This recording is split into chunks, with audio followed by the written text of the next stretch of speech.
à la 18e conférence sur le climat qui se tient depuis mardi à Doha au Qatar. La RDC qui s'engage au traité de Kyoto est également déterminée à arriver à la réduction des émissions de gaz à effet de serre. Plus de précisions dans cette édition. Un nouvel opérateur dans l'espace aérien congolais, Arik Air, a lancé mercredi son premier vol inaugural en République démocratique du Congo. À l'aéroport international de Kinshasa, cadres et agents de l'entreprise ont assisté à ce moment inédit en présence d'une forte délégation d'Arik venue du Nigeria, Lagos.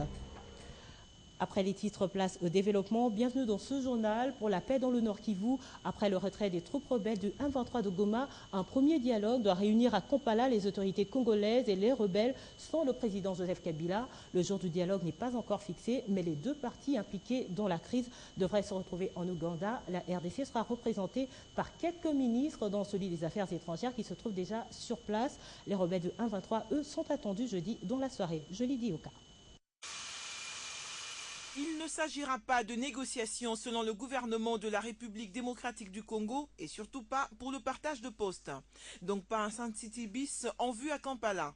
Il s'agira plutôt d'une réévaluation de l'accord du 23 mars 2009 signé avec près de 55 groupes armés. Le M23 qui a pris les armes reproche au gouvernement de la RDC de n'avoir pas respecté certains points de cet accord. Mais pour l'avis de tous, et surtout des experts de l'ONU, cette guerre est venue de l'extérieur, notamment du Rwanda, qui appuie ces rebelles en hommes et matériel. Le 20 novembre dernier, les rebelles se sont emparés de Goma, la capitale provinciale. Réunis en sommet le 24 novembre à Kampala, la conférence internationale sur la région des Grands Lacs a demandé au M23 de quitter la ville et de retourner sur les positions initiales. En contrepartie, le président Joseph Kabila devait écouter, évaluer et satisfaire les revendications légitimes. Ce premier dialogue de Kampala se fera sans le chef de l'État Joseph Kabila, mais la délégation congolaise est déjà sur place avec notamment le ministre des Affaires étrangères Raymond Tshibanda, alors que la délégation du M23 est attendue à Kampala dans la soirée ce jeudi.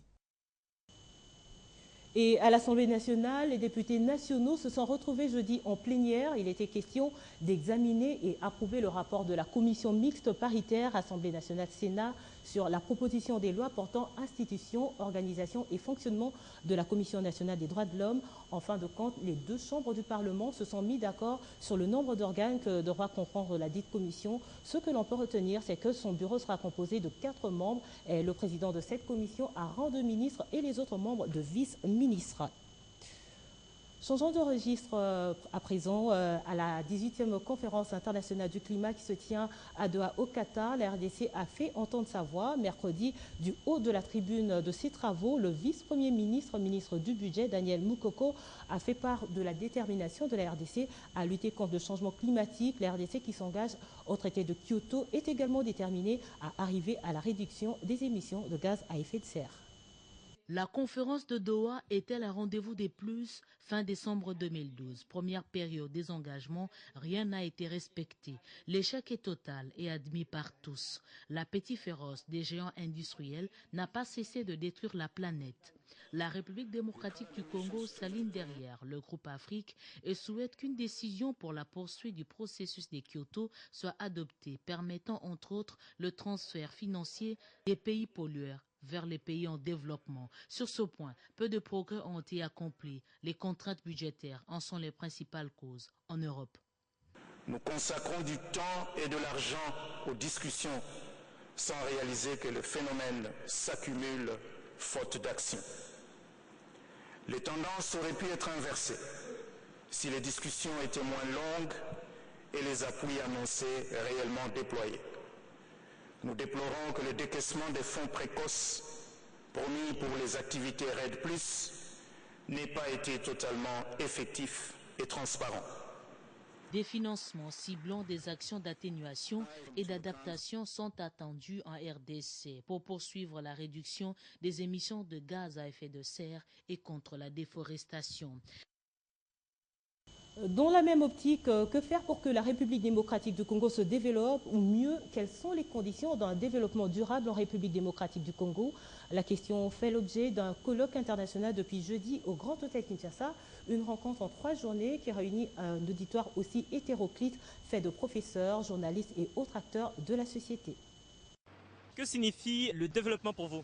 Le développement, c'est une progression c'est évoluer de façon crescendo, c'est quitter une étape pour une autre étape. Donc. Pour moi, c'est l'évolution à ce que vous voulez, ce que vous avez à faire dans la vie, plus... Ce sont des réponses, mais l'exercice devient plus complexe quand un adjectif est ajouté, l'adjectif durable. C'est quoi alors le développement durable? C'est développer de façon à aller en avant, sans pour autant rentrer en arrière et demeurer dans la supériorité dans ce que vous faites, en fait. Un développement qui ne peut se redresser, mais qui va durer à long terme, disons. C'est pour éclairer les choses et passer sous les lentilles des chercheurs scientifiques et autres acteurs de la société les conditions d'avènement du développement durable que ce colloque est organisé du 6 au 8 décembre courant. C'est une structure informelle, Afrique Avenir Congo, qui organise cette rencontre, et ce de manière concurrente avec une autre organisation, Action contre l'impunité et pour les droits humains. Le colloque qui a ouvert ses portes ce jeudi se veut être un carrefour d'intellectuels venus des provinces congolaises, mais aussi de plusieurs autres pays du monde. Il vise à mettre l'homme au cœur du processus de développement tout en s'attaquant aux facteurs contraires à ce développement. Mais reste que ces rassemblements doivent déboucher sur des actions pour un impact réel dans les sociétés congolaises et africaines. Réchauffement climatique toujours, et pour en parler davantage, nous avons sur ce plateau Maître Boni Kamwanya, président de l'AAC, Afrique Avenir Congo. Bienvenue. Bonjour Madame la journaliste.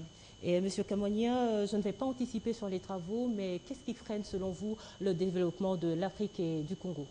Le développement de l'Afrique et même du Congo, en fait, ou plus particulièrement où nous sommes, viendrait pour nous des résolutions que nous aurons arrêtées lors du colloque qui se tient justement, comme vous l'avez dit, en ce moment au Grand Hôtel de Kinshasa. Et les assises ont commencé aujourd'hui déjà et se terminent le samedi. En fait, c'est quoi pour nous ce que nous avons estimé? On se dit aujourd'hui, par exemple, les thèmes qui ont été abordés, pour nous, le développement du Congo viendrait notamment en fait des ressources humaines. Voilà, en fait, c'est quoi? L'homme est l'agent causal du développement. Il est au même moment aussi l'agent, n'est-ce pas, qui bénéficie de ce même développement-là. Alors comment arriver au développement si l'homme lui-même n'est pas changé? C'est comme ça que vous verrez dans la journée de demain, il y a d'autres panels où on voit l'homme sur plusieurs angles. L'homme, par exemple l'éducation à la citoyenneté, l'éducation à la démocratie, toutes ces choses-là et tous ces facteurs qui rentrent en fait dans l'homme pourraient changer, n'est-ce pas, pour aboutir à un développement durable. Vous êtes donc président de la jeune structure Avenir dénommée Afrique Avenir Congo. Est-ce que cette organisation est exclusivement réservée aux intellectuels ou bien d'autres personnes aussi? Vous êtes ouvert à d'autres personnes?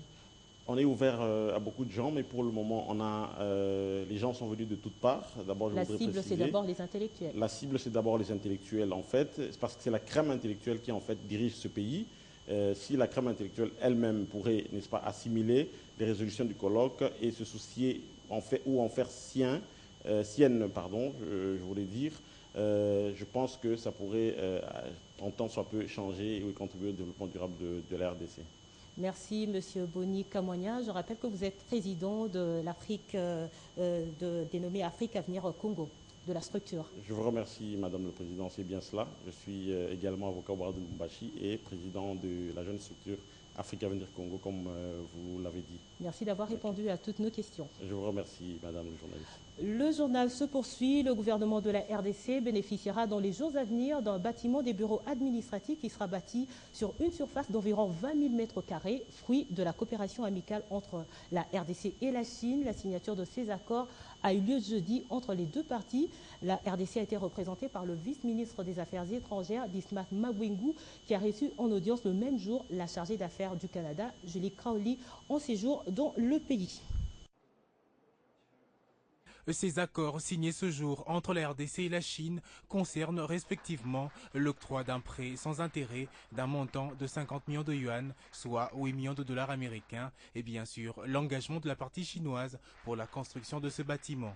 Nous avons signé déjà des accords et puis après, je pense que les deux équipes, les techniciens de deux équipes vont travailler ensemble pour étudier la mise en place, la mise en exécution.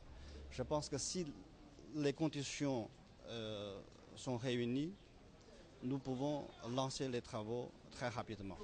L'exécution de ces accords pourra jouer un rôle positif et contribuer à l'accompagnement du gouvernement congolais dans ses efforts pour la construction économique et sociale, ainsi que l'amélioration des conditions de travail des services de l'administration et publique. Le ministère des Affaires étrangères a connu le même jour la visite de Joly Crowley, chargé d'affaires du Canada. Reçu en audience par le vice-ministre des Affaires étrangères, au centre de leur entretien, les nouvelles règles établies pour l'obtention d'un visa du Canada ainsi que tout autre document de voyage. Une manière pour le Canada, qui garde ses portes ouvertes pour les Congolais, de manifester son souci de coopération et de soutien à la République démocratique du Congo. Et nous l'annoncions en titre dans nos précédentes éditions, Arik Air est déjà opérationnel dans l'espace aérien congolais. Le premier appareil de cette compagnie nigériane a exploré mercredi les airs congolais. C'était un moment émouvant à l'aéroport international de Ndjili où tous les agents responsables de Sillon Airlines, représentants officiels de cette société en RDC, s'étaient rendus pour la circonstance. Il faut noter également la présence d'une forte délégation d'Arik venue du Nigeria à Lagos. Mercredi 5 décembre, il est 16h25, lorsque ce premier appareil de la compagnie nigériane Arik Air atterrissait sur le tarmac de l'aéroport international de Ndjili.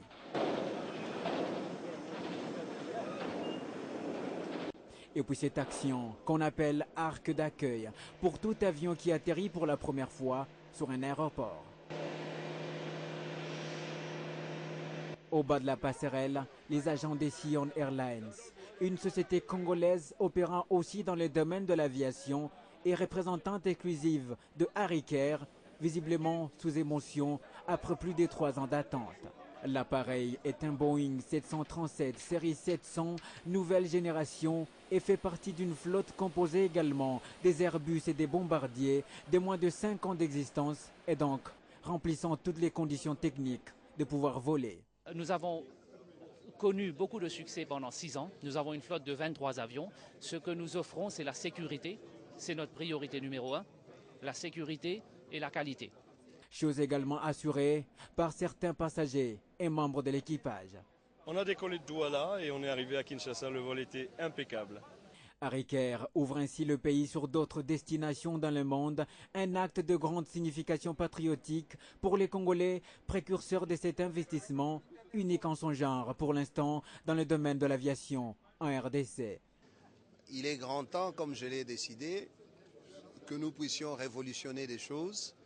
Je promets un travail sérieux au public. Je me réserve de faire des commentaires, mais je demande à ceux qui nous observent et ils verront ça par les actes. Offrant toutes les conditions d'un meilleur voyage par les conforts qui caractérisent ces appareils, Arik Air vient désenclaver la RDC. Il reliera Kinshasa, Douala, Lagos avec des vols directs New York, Londres, Johannesburg et toute la côtière. Ces vols sont programmés pour chaque mercredi et dimanche. Autre chose, le ministre de l'Emploi, Travail et Prévoyance sociale, Bahati Lukwebo, revient d'un séjour de travail dans le Katanga, à l'intérieur du pays, visite qui l'a conduit à faire un état de lieu de l'INPP Katanga. Au terme de cette visite, le ministre s'est dit satisfait des efforts consentis par le comité de gestion de cette institution de formation professionnelle. Comme à Kinshasa et à travers tout le coin du pays où il a une représentation, l'Institut national de préparation professionnelle est bel et bien présent dans le Katanga. Le ministre de l'Emploi, Travail et de la Prévoyance sociale, Bahati Lukwebo, qui y a effectué tout récemment une visite, a été tout simplement émerveillé. Visitant les bâtiments jusqu'à échanger avec le syndicat, le ministre a conclu que tout était bien. Dans les jours à venir, l'INPP bénéficiera de nouveaux bâtiments dans les villes de Kolwezi et Kamina, fruit des démarches menées par son directeur général Maurice Tshikuya, soutenu par l'agence japonaise de coopération JICA, apprécié par le gouverneur Moïse Katumbi. Nous avons trouvé une surprise agréable auprès du gouverneur. Et non seulement il va soutenir ce projet, mais en plus, il nous a dit qu'il a construit déjà quelques infrastructures, notamment à Kalemi et dans la périphérie de la province, qu'il va céder à l'INPP pour que l'INPP puisse les équiper de façon à ce que nous puissions former le plus grand nombre de jeunes et gens au Katanga.